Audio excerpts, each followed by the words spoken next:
అర్థమైంది అందరికి? అంటే ఒక రోజులో ఎన్ని చతుర్యుగాలు ఉంటాయి?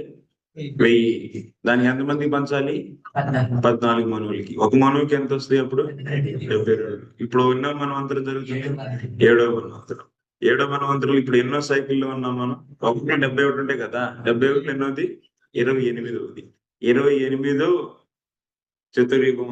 అంటే ఈ చతుర్యుగంలో ఉన్నటువంటి ద్వాపర యుగంలో శ్రీకృష్ణ భగవానుడు స్వయంగా సాక్షాత్ గోలోక బృందంలో ఉండేటువంటి శ్రీకృష్ణ భగవానుడు ప్రకటమవుతారు. అప్పుడే ఆయన కన్నా ముందర వ్యాస భగవానుడు ప్రకటమవుతారు. సో కాబట్టి ఈ ద్వాపర యుగం చాలా విశేషమైనటువంటిది. ఆ ద్వాపర యుగం తరువాత వచ్చే కలియుగంలోనే మహాప్రభు వస్తారు. మహాప్రభు కూడా ఎన్నిసార్లు వస్తారు రోజుకి? ఒక్కసారి. అంటే 1000 కలియుగాల్లో కేవలం ఒక కలియుగంలోనే వస్తారు. ఆ కలియుగంలోనూ ఎక్కడ ఈ యొక్క దరిదాపు 5000 సంవత్సరాల తర్వాత వస్తాడు. కాబట్టి ఆ వచ్చినటువంటి ప్రకటమైనటువంటి సమయాన్ని మనం దగ్గరలో ఉన్నాం. అంటే 1000 కలియుగాల్లో ఈ ఒక్క కలియుగంలో వస్తారు. అది మరి ఆయన జస్ట్ వచ్చి వెళ్ళిన సమయంలోనే మనం వచ్చాం. కాబట్టి మీరందరూ కూడా చాలా విశేషం అనమాట.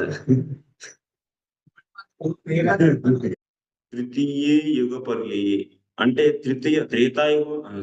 ద్వాపర యుగం యొక్క 3 భాగాలు ఉంటాయి ప్రతి యుగానికి.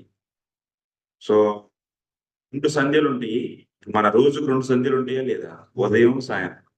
అలాగే యుగానికి కూడాను ముందు ఒక సంధ్య ఉంటుంది, వెనకాల ఉంటే సంధ్యాంశ. ముందు వరకు ఉండేది సంధ్య. ఇప్పుడు ద్వాపర యుగం ఉందనుకోండి. ద్వాపర యుగానికి ముందు ఉండే యుగం ఏంటి? త్రేతాయుగం. త్రేతాయుగం, ద్వాపర యుగం ఈ రెండింటికి కలిసేటువంటి జాయినింగ్ ప్లేస్ ఏమంటారు? సంధ్య అంటారు. అలాగే ద్వాపర యుగం తర్వాత వచ్చేటువంటి యుగం ఏంటి? కలియుగం. అంటే ఈ రెండు కూడాను కలిసేటువంటి భాగం ఉంటుంది. దాన్ని ఏమంటారు? సంధ్యాంశ అంటారు. సంధ్యాంశ. అయితే ఇప్పుడు ఒక సంధ్య అని చెప్పారు, సంధ్యాంశ లాగంటారు.